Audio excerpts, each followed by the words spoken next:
Kwa baby Adom TV Badwam dwumadie no eso nafuan kono na ye kwa akoto aba so opesa woti e bato mu nkomo a wakoma anya wo yade a afidie ne ye ba akopɛ Adom TV Asempa FM Adom FM ni social media handles insura 104.7 104.5 wo Kumase na afidie no ato ha ho nsamo nko a nsamo a ede enye twitwi kasa twitwe bia ni mu se de tie no so pepepe saa ena ye de ebema wa higher election headquarters kokromoti power ntia shanon so ya me ya domo a memenda best start from 6 na san ye 70 ni mu erade hu ye nyina ye mobo no nka nyina ye ho na da no nko emeto ye asumdie mu enen so nyame aka ye ho aye ya dom give us Herbal Center Baby Radan due mu Dr. Solomon Kobi team no ati adwam enu ahodo wo adwam aso no dem na ye bedi ho nkomo ye mo ache mo akwa bai Isafia me Joseph e bibia aboko de Dr. Kobi nso ne ho ye Dr. ho ye de nyame ase wada ma ye ntie give us enu ahodo ayo ntie mema obi ache na mema o makwa aba emfamra Adom TV so na sade e trenti ye de ye nya ache so ye mfache enkonko shekut Ezero kwasam ne se esa nnuane a yedie no ene kwan e fa so di no ne brain na yedi no ne nti no ye dume bi a no aduane no atimi kofa ha obi de brain enti wo se brain ne bra no bia no so ye no num nura ebeboa na akio yen ne nso yenya ahode nei obi apadwuma ye obi ase adwuma ni ho an wonya bi yenso na da bia wo yade dadam a adwuma wura bagye na adwuma enkomfo so a lazy won butu gina kira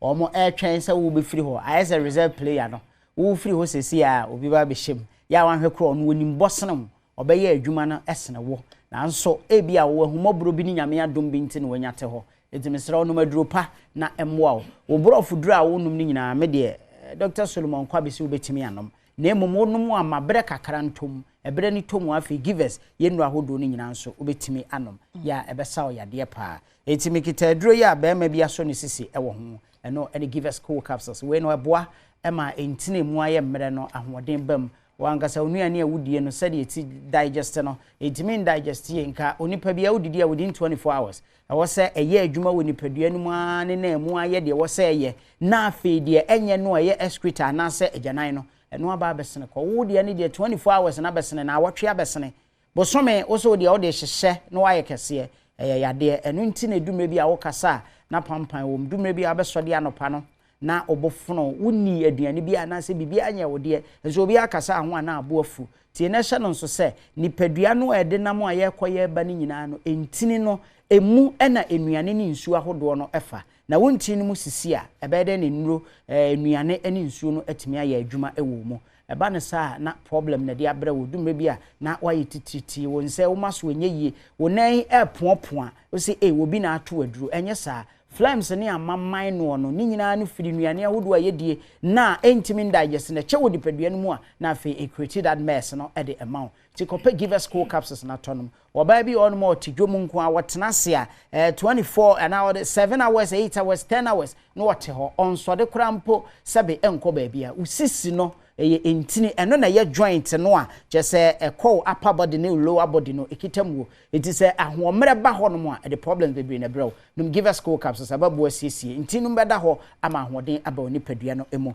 na aya be man so na pese ogina so eye adwuma eyi a mesrew eno eka ho abi tie na hye nso sika ne de obenya na nso so antimi anya adwuma ewo fi a na adabridwo no tetewa problem Mr. Kope give us P capsules na tonso if I can give us cool capsules na ho enura mi enu nyina ye numbom Food and Drugs Authority agiatum enti wonum ni mi enu ne esiesi wa da birijo eto betwa afiru so ma bema no agina so wonti no asabe mpraduasa ewo opa achi ewo okwan achi ye firi wadwene mu na eba be so sisi no emu na eba obema no emu no se emu ya mra eno na wontimi nyina so 2 hours nti wo behwe no se won de we 2 minute mine na tie na hye no so se meme de sa shallow mining bi ankofo ye okuruma mempe shallow mining ya na mpe deep mining no eno na e guy eno otimi komuo na efie nso eye de ni nyina agina sa aduru mi so give us cool capsules and any P capsules me se wa afrayen ne enchiro ba bia benya bi atosese a 0543 222470 na ho suo no se na tie be ma waso no sisi eda ko ne ho ko ne de e ma ne mema nyina timeto na eyi mogya sufin ne amaman ne ohaw bi afiri nipadua no mu na unya ahode na P capsules no nso a boost libido no oba ne bema wobonse ahode no ntimi nya yi abonse fie no enye de ebe boost libido no ama wanka so afre match ya wani ebeje ya numbo mu ana ampacho ya numbo ye se ya ntini mi enu se na te woto ko no ano wato P na kan P ni gina o ma power e ma o ye adwuma eye pa ya num ni mi enu ebom me sanso ekita give us GC capsules ene ye GC mixture we ye mixture no ena we ye capsules no na we no sabe mpreduasa wo ye oba na ensuo bi egugugu ensuo no ya na enyan dumre bi asabe mpreduasa wakosua kuma odo nsa fam ayete se sabe kosua nkitinkiti bi na enyan pa mesre so wo sa problem no ebia na waba benom sa adure bi give us GC capsules ene ne mixture ye num ni mienu nyina nso ebom se na hosuo no nso ete we ye ensuo de ena we ye presse ya wonom a ebebo na asiesie I know the ensuo na benom presse na na sa wo de no I mean o de mixture no na ebenom na the ordinary water that be the ordinary water ena ebenom we no so sa ho we ne de we no so sa ordinary water ena o betimi ede anom eti wonom no na asiesie obi onom asabe be ma nso ne be ma hu nyina agu ensa wono nso fi bi ta agugugu no ya na emu hyehyene ne be ma ne mu ehyehye no odwonso kra enye yie bi onom amu tu kwan amakodu ba bi anke yesi obi anyina no nkodwonso no wono wo bechemo adwonso no emma nani beba na ho so no na enenam ne sere ho mesre ba ne side animguase na ebre wo kope give us GC capsules and mixture ne bi to yenum ni mienu nyina da ebom no afre wo 0543 2224 70 baby a ton no be a pharmacy shop ne chemical shop no obenya bi ato ewo ho na wonom no nso na esiesiu ebesiesiu ama wankasa no efie ayede na wankasa no oye oba nso na sebe mpreduasa wuyi wo ba ne so no ensansa bi agugugu ho eya na sede America no pampan bi ewo ho ye wo yade bi wo no ma efe no genital herbs eno ya na aye mpumpunwa bi tietietua sebe mpreduasa wo ba no enchen na ya na de ekofo ha we nyina no eba no ya na mostly ye nso ya dwene se mpamagudie nko mpamagudie ndie edeba na infection ni bi kura ti mechewa won santam ni ade nyina nsan bi timi gugugu ho no mo na ekeka wo betiti sanya ade a ekoro wo motuom sei bonse eho nyina atimi ya nsan ne niema bi dumre bi a wo nama na ho kekawo woni ma de kura ya na ayewo infection no a na di we nyina da eba eji wonum give us GC capsules ne mixture ebomu no na esiesiwo ebesiesiwo ama ho ato ba bi eton no bia mese uduru abenya bi ato pharmacy shop ne chemical shop bia no ebetimi aboa no wanya bi ato na oton so amesrewo no afre yen e wo 0543 222470 0543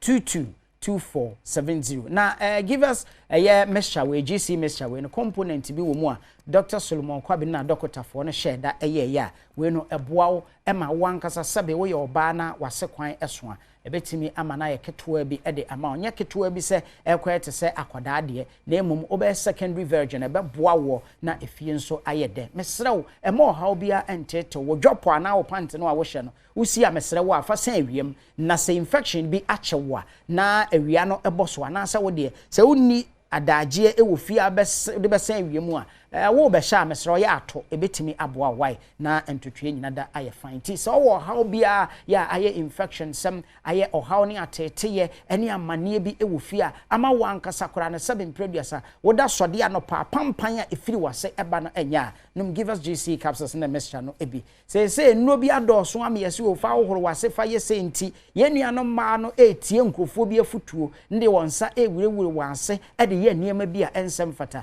enzymes bi a na niema bi wo ho anyame automatically wo ye no ebo ma na se ho ban enti wo de hia ne so oba wo anim ha yie na wasiesie wo ho kama wadwade yie eno ano no na bi nso di no bi wurewura baabi ya abehwe na ne bo wura kwa akote bibi de efirase ho wo mo ebo ma na se ho ban na sojafo no bonse ba akokura afiri mu a na wanya problem enti da bia no na wo kwa agyanan so a na kyese eniema bi ha adwene ewo fie ho wankasa no kwa wodwunso wi apampan ya ne di akire no enye ni nyina no adane infection ede ama wanhwe yi a ebetimi adidi akwa wodie no mu a awo kora no wontimi enwo bi mesrew kopa give us GC mixture ene ne capsules ne bi na tonom drugstore ne pharmacy nyina yeton bi ewo ho no mesrew woto a na wafre yen 0543 2470 ya be je so ne a kire kwan be fa so abenom no na akọ na drugstore ho ne pharmacy shop we ka jozo give us a duro no asan ka chom se wo gina ho anu afre yen ebia na ba bia wo no de ho no asan na se ebia wo se ya kire ba bia ewo anamo kakra na wonya aduro no bi eto ewo ho enti fresh number we ya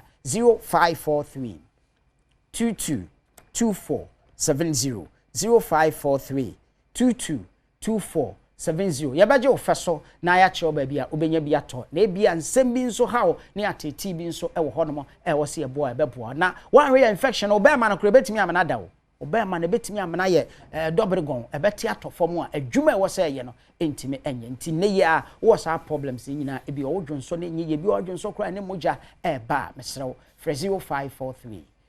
222470 yabeboa na yama yade no asietu na mesrew a yeguso a epe market se ne won ye adwuma ewo give us adwuma kru no emu nti so wo ye marketer na se wonim se de etwi okada no ebia ana motorbike ebeboa won so fresh a number sese ya na yama adwuma nye sense adwuma ho ayedene 0543 222470 yada say papa give us Herbal Center na wote won kan nuro ni nie se adwuma nso na abeda ho itumi ka sisi opportunity ni adwuma ho odden pa nti wuti bi na se wo ye obi a wutwi moto so de adwuma kwan bia ma marketer utimi eton ade atiase opportunity ni number no wo screen na se frɛ won ye ne won mo awie na kumpu Ghana nso eguso a kai wo chena fie Black Friday hyase den wo kumpu Ghana nti tumi ka ne fa ho hyemu bi tu ba kona niema ye ton wo won branches ni nyina no ya tete so na no na wo say ye discount nso sa kura sa ka ho ti medofo a wo hwe me say Opel Samsung LG TCL HP Dell Nasco Tecno Infinix ene Itel no tumika ne ko kumpu Ghana na Black Friday o chena wo fa ho agimu be eno achi TV bia size bia laptops mobile phones freezers home theaters bibia yenko kumpu Ghana Black Friday tumika na no se me mikoto obi mu oh ye wie na niema me di dwani na ne Black Friday ni bi kan no mrs sika no so ate am say aye yemu because am say minya be 200 wo so ti say 200 nke no nti aye o Black Friday no fa ho hye me ebi ntina ho hwe na ubo wura kumpu Ghana nso a yesa busa question bi utwa from 2000 yesika ubesenya nti I said the ade na akoto na wasa ju sika back the opportunity ni 16 branches ni na Ghana kumpu Ghana yes discount in Black Friday no wo na shopping malls was spent so Sunis Legon so di djuma no bi wo ho online www.kumpugana and after 0302 752020 0302 752020 na wone kumpu Ghana 4 enin komo endpoint homeopathic clinic en sunie endpoint gusua kaiwo mema no free scan na ekoso prostate no nko na wo mema pene wo prostate Mr. Emma cancer nfa ne ho nyim san watu bi ka ba fie ho endpoint se bra no check him out lab de etue bi etue ska kakra na doga nya ska ne bi dia be support ye ti Mr. wani die mu a be ma bia from 40 die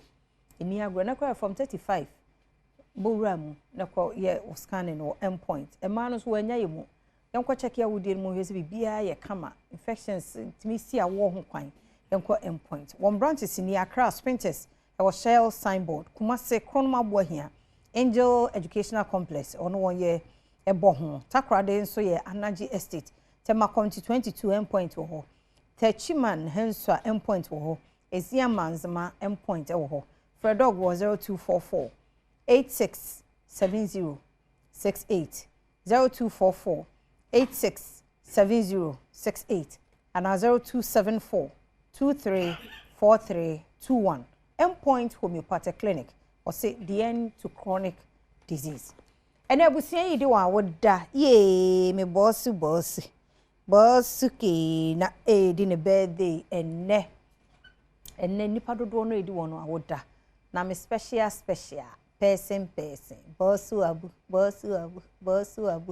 Abdullahi awudu ye ona dahoi ye general manager no rade dia fe ba ko aka ne fie kon ye boss nyame sel na me ne okese Emma nyina papa no oh erade omo asumfra Adom emfa Adom ye ni jo ho papa so wote no ase a betimi na ye adwuma bia bi yey wote na ase a betimi na ye adwuma bia ti boss nkwaso mfi a wadi erade ndobo no omo ahoden sa na fani ho abotre sa hu nipa na egu ahodo ti sa na ti boss nkwaso na me onhira oye no mani na any of the you wish you a happy birthday. Any team, account brand, multimedia. Any team, wish you a happy birthday. Everything shall. Any money soon, boss. Your wadi any beam. Money soon, breakfast, soon, lunch, soon. Supper crown was our account. We are. Boss, we are soon. Happy birthday. Everything shall. Pa. I say happy birthday and song come. Little Princess Grace, Esi Fosua Esien. Princess Grace Esi Fosua Esien offer osmo hey kragitwa odin ko beta no ko register onkwaso we your princess ampa rade nya okese rade ma wonyini enu nkwa na men omie wadwunu na oba kokodurofo oba obre no ho asem bu ade rade mfa no mo ni mfi nya wadie mu happy birthday nkoma ye me professor zo na bie wa hai. Happy birthday. Enkoma nyame aseda amu asechi akwa. Yey. Agwa we yanyim no wo school dem. Boy professor. Bio starter wa wi agu ni tri nekuma. Yey, o ma me Dr. Florence. Enu unu amu nyina na papa we so happy birthday. Na wonya 1 year. Wa bro. O she ye funu nyina na osua bio start. Nyame aseda amu asechi akwa. Happy birthday. Radi asida nye bebre wo so omo asumfra Adom nkwa Adom e bi edu free ye e wa adesua mu no nyini bedru ho omo ame ani jo ho obusua ni nyina ni jo ho o special auntie mesu mani jo ho ate nyini be makokodrofo nyansafo libdefo de nkwa na nyina me wa asase so ye do papa Radi nshira no nyo kese wa wudu wa wuda na bia ye nya wode happy birthday enkoma Radi nyemu nyina kese Oma mu kwatenten no onyim mfi nkeka wa ne yare mu onhyehyira mu aha na beba kwan na nkomo ni nyina mede asie midin de afia amankwa tamaklo asada ya odia omre no wadaje aha ya election headquarters kokomoti power 9 days yakwa kwoto aba enye boko emiemfa onye scapegoat kwoto de ne free ho kofie ebo no nan aba pounds medua sana pesa obetie bia no abegina kire boko da bi achinye koso wa abato no ho a wonti ase etwe ho ye jeje ho nyase so obi de bibia hye no ho ti ubo hu na kukutu asosa no wayi no de awo enwu wa abato otu wi afiri ho ne kofi ne betie ne hweye ye be ma obibia boko wakomante enkotie bibi mo akoma nhuru ne be wi ache no wonya BP awu afa no hu results ndi odi nkunim tie Adom hwa Adom TV ne tie ye in social media handles pepepe kasa twitwe bi anim kasa ya bi anim achinye ati akoma bi anim se de aba no bekono saa na ye de be mamo samudi yedi nyame Adom mfie na asa aba bi aha ya election headquarters kokomoti power nti ya mafide no koso ana nyame Adom a 1st December nso season 7 no ye pa hontoma West Hills Mall nkra no ya de ti ye pa hontoma wi a na afedwumade no enkaye no nso hyehye so koso amu afide no na Adom TV isi wazo ye yeda so man kwabna sante ai kado